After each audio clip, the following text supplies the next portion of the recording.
محترم سامعین و ناظرین، السلام علیکم ورحمۃ اللہ وبرکاتہ۔ نحمده ونصلی علی رسولہ الکریم، اما بعد فاعوذ باللہ من الشیطان الرجیم، بسم اللہ الرحمن الرحیم۔ اذهبوا بقمیصی ھذا فالقوه علی وجہ ابی یأتی بصیرا۔ صدق اللہ مولانا العظیم،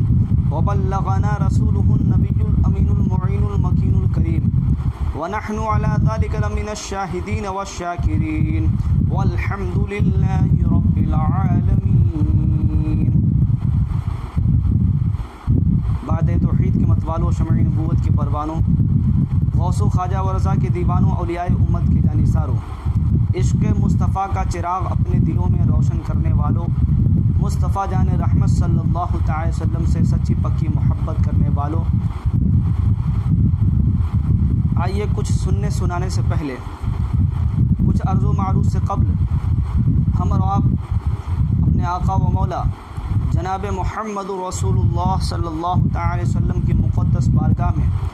درود و سلام کا نذرانِ عقیدت پیش کریں اور پڑھیں بآواز بلند، اللہم صلی علی سیدنا مولانا محمد معدن الجود والکرم وآلہ الکرام وابنہ الکریم وبارک وسلم، صلاۃ و سلاما علیک یا سیدی یا مرشدی یا آقائی یا رسول اللہ صلی اللہ تعالی علیہ وسلم۔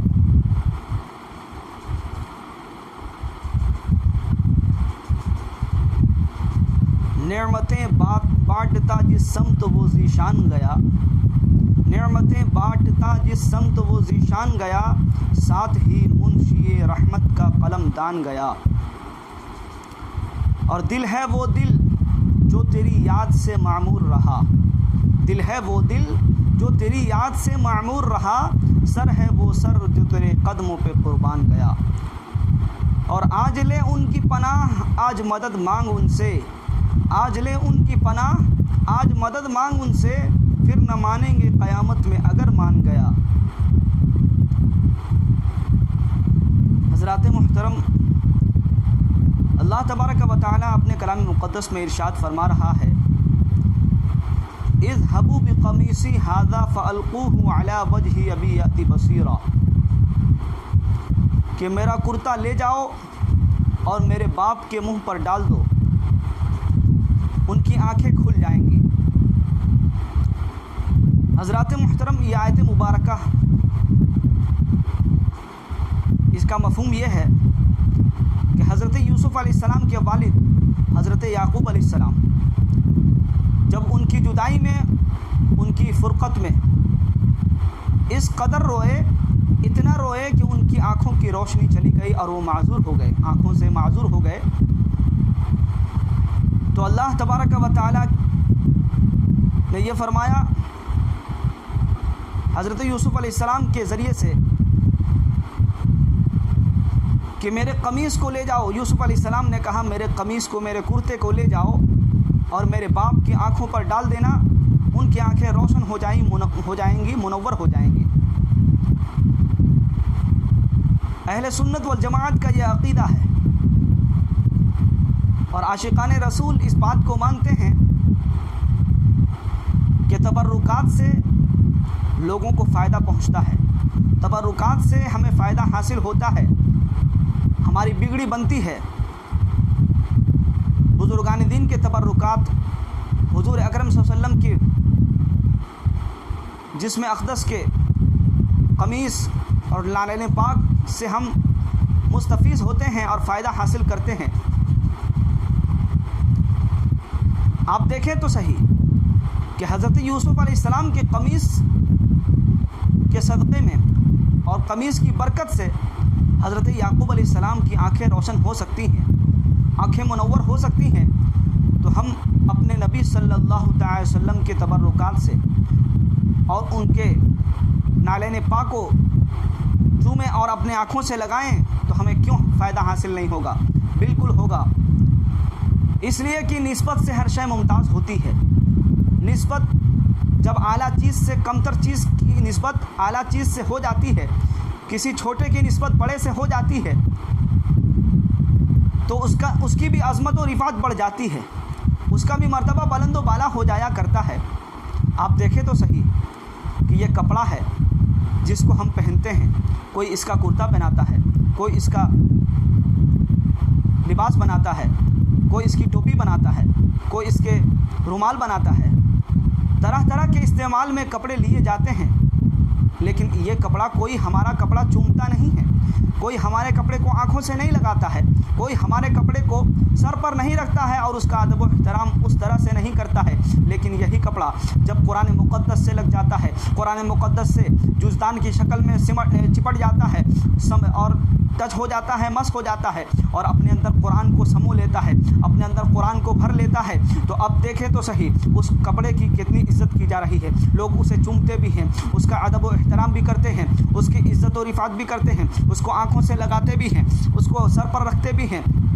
پتہ چلا کہ جب تک نسبت چھوٹے سے بڑے کی طرف نہیں ہوتی ہے تو کوئی اس کا مقام نہیں ہوتا ہے، لیکن جیسے ہی نسبت اعلیٰ درجے سے ہوتی ہے، اعلیٰ شخصیت سے ہوتی ہے، اعلیٰ انسان سے ہو جاتی ہے تو اس کا بھی مرتبہ بلند و بالا ہو جاتا ہے، اس چیز کی بھی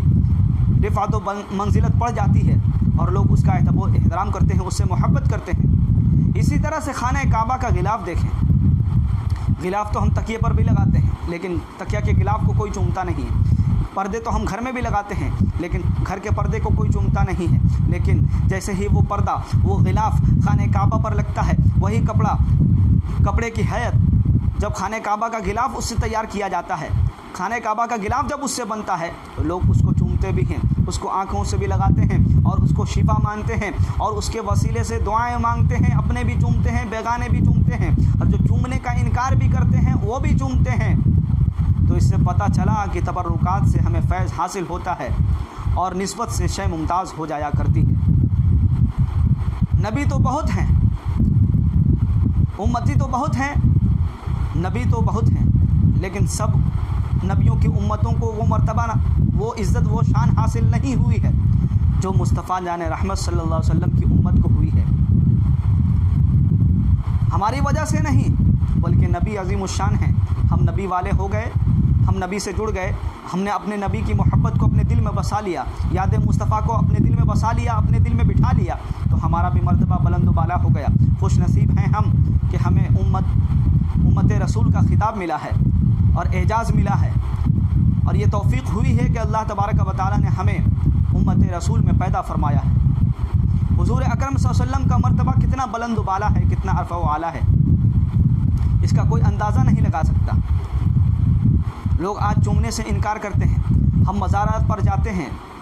ہم بزرگان دین کی بارگاہ میں جاتے ہیں تو وہ کہتے ہیں کہ بزرگان دین کی بارگاہ سے کیا ملتا ہے؟ ارے بزرگان دین کی بارگاہ سے کیا ملتا ہے؟ جا کر تو دیکھو، ہزاروں لاکھوں لوگوں کی قسمتیں بدلتی ہوئی نظر آتی ہیں۔ میں آپ کو بتا دوں کہ ہم بزرگان دین کے بارگاہ میں جاتے ہیں اور چادر کو چومتے ہیں تو لوگ کہتے ہیں شرک ہے، بدعت ہے۔ ارے نادان، ہم چادر کو نہیں چومتے بلکہ چادر والے کو چومتے ہیں، چادر کی نسبت سے ہم چادر والے کو چومتے ہیں اور چادر والے سے محبت کرتے ہیں اور محبت میں ان کا بوسہ دیتے ہیں۔ ایک مرتبہ ایک شخص نے نذر مانی، حدیث پاک حضور اکرم صلی اللہ علیہ وسلم نے فرمایا، ایک صحابی رسول آئے حضور کی بارگاہ میں، انہوں نے نذر مانی تھی کہ مکہ فتح ہو جائے گا تو میں خانہ کعبہ کو چوموں گا، خانہ کعبہ کا بوسہ دوں گا۔ تو آقا کریم صلی اللہ علیہ وسلم نے فرمایا کہ اے آنے والے شخص، تو جا اور اپنے ماں کے قدم کو چوم لے، تیرے ماں کا قدم چومنا خانہ کعبہ کو چومنے کی طرح ہوگا اور تیرا نذر مکمل اور پورا ہو جائے گا۔ حضرات محترم، آپ دیکھیں تو صحیح نبی کی عظمت و رفعت کتنی بلند و بالا ہے کہ ہم کپڑا پہنتے ہیں تو ہمارے کپڑے پہننے سے یہ کپڑا معزز اور مکرم نہیں ہوتا اور رفعت والا، برکت والا نہیں ہوتا ہے، لیکن وہ کپڑا جسے ہمارے نبی پہن لیں، جو ہمارے نبی کے جسم سے لگ جائے، اس کپڑے کی شان، اس قمیص کی شان کتنی بلند و بالا ہو جاتی ہے اور کتنی عرفہ و اعلیٰ ہو جاتی ہے کہ جو ہمارے نبی کے جسم سے جو کپڑا لگ جائے۔ ایک مرتبہ حضرت عائشہ صدیقہ رضی اللہ تعالی عنہا ہیں، حضور اکرم صلی اللہ علیہ وسلم کسی جنازے پر گئے ہوئے تھے، جنازے میں شرکت کے لیے گئے تھے، جنازے سے جب واپس آ رہے ہیں، حضرت عائشہ حضور اکرم صلی اللہ علیہ وسلم کا انتظار کر رہی، دروازے پر کھڑے ہو کر کیا دیکھتی ہیں کہ حضور اکرم صلی اللہ علیہ وسلم تشریف لا رہے ہیں، جیسے حضور گھر میں داخل ہوئے، حضرت عائشہ نے کپڑے کو ان کے ٹچ کیا اور ہاتھوں سے لگا کر دیکھا۔ حضور اکرم صلی اللہ علیہ وسلم نے فرمایا، اے عائشہ تم کیا دیکھتی ہو؟ تم میرے کپڑے کو کیوں ہاتھ لگاتی ہو؟ آخر بات کیا ہے؟ حضرت عائشہ عرض کرتے ہیں، یا رسول اللہ، میں نے ابھی دیکھا کہ بارش ہو رہی تھی، لیکن بارش ہونے کے باوجود بھی آپ کے جسم پر ایک پانی کا قطرہ نہیں ہے، آپ کا جسم بھیگا نہیں ہے، آپ کے کپڑے میں کوئی تری کوئی نمی نہیں ہے۔ حضور اکرم صلی اللہ علیہ وسلم نے فرمایا، اے عائشہ تم نے اپنے سر پر کیا اوڑھ رکھا ہے؟ حضرت عائشہ عرض کرتی ہیں، یا رسول اللہ، میں نے اپنے سر پر آپ کے چادر مبارک کو اوڑھ لیا ہے، میں نے اپنے سر پر آپ کے چادر مبارک کو رکھ لیا ہے۔ اور اسی وجہ سے حضرت عائشہ صدیقہ رضی اللہ تعالیٰ عنہ کو فرماتے ہیں، ہمارے نبی فرماتے ہیں کہ اے عائشہ جان لو کہ اس چادر کی برکت سے اللہ تبارک و تعالیٰ نے تمہارے نگاہوں سے حجابات کو ہٹا دیا، تمہارے نگاہوں سے پردوں کو ہٹا دیا، اور جس کی وجہ سے، جس کی برکت سے تم نے مجھ پر جو ہمیشہ رحمت کی بارش ہوتی ہے اس بارش کو دیکھ لیا ہے۔ اور یہ اللہ تبارک و تعالیٰ نے یہ کرم فرمایا اس چادر کی برکت سے کہ تم نے میرے اوپر ہونے والی رحمت کی بارش کو دیکھ لیا۔ حضرات محترم، آپ اندازہ تو لگائیں، جو نبی کے جسم سے کپڑا لگ جائے، جس کو میرے نبی چادر کو اوڑھ لیں، اس چادر کو اگر کوئی سر پر رکھ لے تو اس کے آنکھوں سے حجابات ہٹ جاتے ہیں، پردے ہٹ جاتے ہیں، غیب کی چھپی ہوئی چیزیں نظر آنے لگتی ہیں۔ تو جس چادر کو اوڑھنے کی وجہ سے اور اس چادر کے نبی کے جسم سے لگنے کی وجہ سے حجابات کے پردے ہٹ جا رہے ہیں، غیب کی چیزیں نظر آ رہی ہیں، تو اس چادر والے کا عالم کیا ہوگا، اس چادر والی شخصیت کا عالم کیا ہوگا، اور ان کی غیب کا عالم کیا ہوگا، ان کی نگاہوں کا عالم کیا ہوگا۔ اسی لیے تو شاعر کہتے ہیں، اور کوئی غیب کیا تم سے نیہا ہو بھلا، اور کوئی غیب کیا تم سے نیہا ہو بھلا، ارے جب نہ خدا ہی چھپا تم پہ کروڑوں درود۔ حضرات محترم، نبی کی شان و عظمت بہت ہی بلند و بالا ہے، بہت ہی عرفہ و اعلیٰ ہے، اور نبی کے عاشقوں نے اپنے نبی سے جب عشق کیا ہے تو انتہا کر دی ہے، اور اس طرح سے عشق کیا ہے کہ آپ اندازہ لگائیں کہ ایک مرتبہ حضرت عروہ ابن مسعود ہیں، اس وقت ایمان نہیں لائے تھے، تو ان کو قبیلہ قریش نے بھیجا کہ جاؤ دیکھو تو محمد صلی اللہ علیہ وسلم کا حال کیا ہے، ان کے ساتھی ان کے ساتھ کیسا معاملہ پیش کرتے ہیں، کیسے برتاؤ کرتے ہیں، کیسے رہتے ہیں، اور ان کا حال کیا ہے۔ حال دیکھنے کے لیے حضرت عروہ ابن مسعود آئے، دیکھتے ہیں کیا دیکھتے ہیں کہ نبی اکرم صلی اللہ علیہ وسلم وضو فرما رہے ہیں، دیوانوں کی مجلس لگی ہوئی ہے، دیوانوں کا میلہ لگا ہوا ہے، حضور اکرم صلی اللہ علیہ وسلم وضو فرما رہے ہیں اور تھوکتے ہیں، لیکن اس تھوک کو زمین پر گرنے کا موقع نہیں ملتا ہے، وہ تھوک نبی کے جسم سے، نبی کے ہونٹوں سے جدا ہو کر، لعاب دہن جدا ہو کر آتا ہے اور کسی نہ کسی صحابی کے ہاتھ پر گر جاتا ہے، ہاتھ پر پڑا ہوا نظر آتا ہے۔ نبی اکرم صلی اللہ علیہ وسلم ریخ اور کھکھار ڈال رہے ہیں تو صحابی کے ہاتھوں پر آ رہا ہے، وضو کا پانی گر رہا ہے تو صحابی اسے چھان لے رہے ہیں، اپنے ہاتھوں میں لے رہے ہیں، اپنے چہرے پر مر رہے ہیں، اپنے سینے سے لگا رہے ہیں، اپنے آنکھوں میں لگا رہے ہیں، اور جسے نہیں ملتا ہے وہ ان کے ہاتھوں سے اپنے ہاتھوں کو ٹچ کر لیتا ہے، مس کر لیتا ہے اور تری حاصل کر لیتا ہے۔ جن کے ہاتھوں میں وہ تری لگی ہوئی ہے، جن کے ہاتھوں میں لعاب دہن لگا ہوا ہے، اور اس ہاتھ سے مس کر کے اپنے چہرے اور اپنے سینے پر لگاتا ہے، اپنے آنکھوں سے لگاتا ہے۔ یہ دیکھنے کے بعد عروہ ابن مسعود اپنے قبیلے قریش کے پاس گئے اور کہتے ہیں، اے گروہ قریش، اے قبیلے قریش، تم اس نبی کو مارنے کی بات کرتے ہو، تم اس نبی کا حال پوچھتے ہو؟ ارے میں نے تو بڑے بڑے بادشاہوں کی بارگاہ میں حاضری دی ہے، بڑے بڑے بادشاہوں کو دیکھا ہے، بڑے بڑے بادشاہوں کے دربار میں گیا ہوں، لیکن کسی بادشاہ کے دربار میں نے ایسی شان و عظمت نہیں دیکھی، کسی بادشاہ کی ایسی عزت نہیں دیکھی، کہ ایسی کسی آقا کی ایسی عظمت و رفعت نہیں دیکھی اور محبت نہیں دیکھی، جس طرح سے محمد عربی صلی اللہ علیہ وسلم کے ماننے والے، ان کے صحابہ ان کی عزت و رفعت کرتے ہیں، ان کے لعاب دہن کو اپنے ہاتھوں میں لیتے ہیں اور اپنے آنکھوں سے لگاتے ہیں۔ تم ان کو مارنے کے، ان کو قتل کرنے کی بات کرتے ہو، ان کو مٹانے کی بات کرتے ہو۔ ارے جن کے پانی کو، جن کے جسم سے لگے ہوئے پانی کو ان کے ساتھی جسم پر، زمین پر گرنے نہیں دیتے، تو بھلا وہ کب ان کے خون کے ایک قطرے کو زمین پر گرنا برداشت کریں گے؟ حضرات محترم، کسی نے پوچھا کہ اے عاشقوں، اے صحابہ، لوگ کہتے ہیں آج کی یہ بات کہاں لکھی ہوئی ہے؟ تم یہ جو کرتے ہو یہ کہاں لکھا ہوا ہے؟ کس کتاب میں لکھا ہوا ہے؟ ارے پوچھنا ہے تو پوچھو نا صدیق اکبر سے، پوچھنا ہے تو پوچھو نا عمر فاروق سے، پوچھو نا ان عاشقان رسول سے کہ تم نے ایسا کیوں کیا، تو تم نے کس کتاب میں پڑھا، کیا تمہیں نبی نے ایسا کرنے کو کہا ہے؟ تو وہ جواب دیں گے، جواباً ارشاد فرماتے ہیں کہ اے نادان، یہ عشق کی بات ہے، یہ کسی کتاب میں نظر نہیں آئے گی، یہ تمہیں کسی کتاب میں نہیں ملے گی، اگر ملے گی تو عاشقوں کے دل میں ملے گی، عاشقوں کے دل میں بسی ہوئی ملے گی، عاشقوں کے دل میں نظر آئے گی۔ حضرات محترم، ہم بھی اپنے نبی سے عشق کرتے ہیں اور نبی کے عظمت اور رفعت کو تسلیم کرتے ہیں اور نبی کے نام پر انگوٹھے کو چوم لیا کرتے ہیں، نبی کا نام جہاں بھی آتا ہے چوم لیتے ہیں،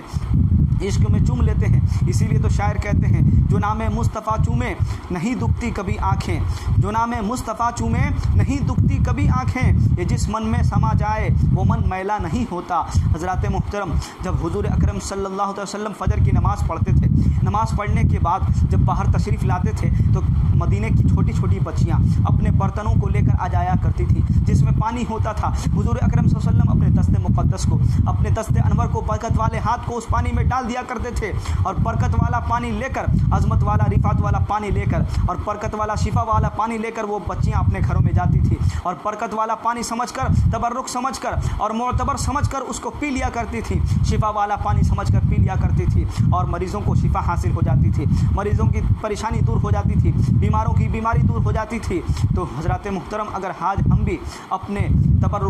بزرگان دین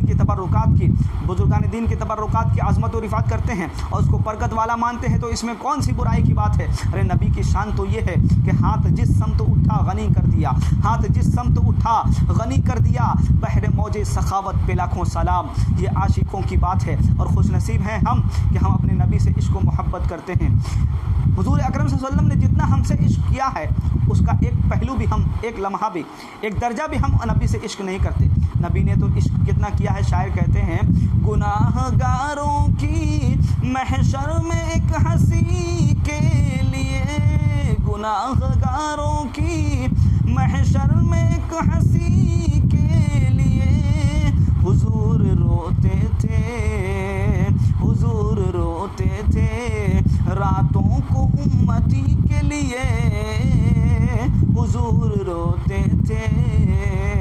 راتوں کو امتی کے لیے۔ ہمیں بھی چاہیے کہ اپنے نبی کے عشق میں روئیں، اپنے نبی سے عشق کریں اور اپنے نبی کی عشق کو اور زیادہ دل میں بڑھائیں، اس لیے کہ یہ عشق دنیا میں بھی کام آنے والا ہے اور آخرت میں بھی کام آنے والا ہے۔ شاعر کہتے ہیں، لحد میں عشق رخ شہ کا داغ لے کے چلے، لحد میں عشق رخ شہ کا داغ لے کے چلے، اندھیری رات سنی تھی چراغ لے کے چلے، اور اے عشق تیرے صدقے جلنے سے چھوٹے سستے، جو آگ بجھا دے گی وہ آگ لگائی ہے۔ مطلب یہ ہے کہ اے نبی کا عشق، جس کو ہم نے اپنے نبی کے عشق کو دل میں بسایا ہے اور دل میں رچایا ہے، اور نبی کے عشق کی آگ جو ہم نے دل میں لگائی ہے، یہ عشق ایسا عشق ہے جس کی وجہ سے ہم سستے میں چھوٹ گئے۔ کس سے چھوٹ گئے؟ جہنم کی آگ سے چھوٹ گئے۔ یہ عشق کی آگ جہنم کی آگ کو بجھا دے گی اور ہمیں رب سے بخشوا کر وہ جنت میں داخل کرا دے گی۔ اسی لیے ہمیں چاہیے کہ اپنے نبی سے عشق کرتے رہیں اور اپنے نبی کا دم بھرتے رہیں اور نبی کی یاد میں درود پاک پڑھتے رہیں، صلی علی کا ورد کرتے رہیں اور گنگناتے رہیں۔ اللہ تبارک و تعالیٰ کی بارگاہ میں دعا ہے کہ ہم سب کو اپنے نبی سے سچی پکی محبت کرنے کی توفیق و رفیق عطا فرمائے اور سنت مصطفیٰ پر، طریقہ مصطفیٰ پر زندگی گزار کر اپنی زندگی کو کامیاب اور کامران بنانے کی توفیق و رفیق عطا فرمائے۔ وما علینا الا البلاغ المبین۔ السلام علیکم۔ آپ تمامی ناظرین اور سامعین سے گزارش ہے کہ میرے اس چینل کو، فلاح علم و عمل چینل کو، جو لوگ چینل پہ نئے ہیں وہ چینل کو سبسکرائب کریں اور لائک کریں، شیئر کریں اور دین کی باتوں کو زیادہ سے زیادہ آگے بڑھائیں تاکہ سب کے علم و عمل میں اضافہ ہو۔ اللہ تبارک و تعالیٰ اس کے ذریعے سے ہماری زندگی کو بہتر اور کامیاب اور کامران بنائے۔ السلام علیکم ورحمۃ اللہ۔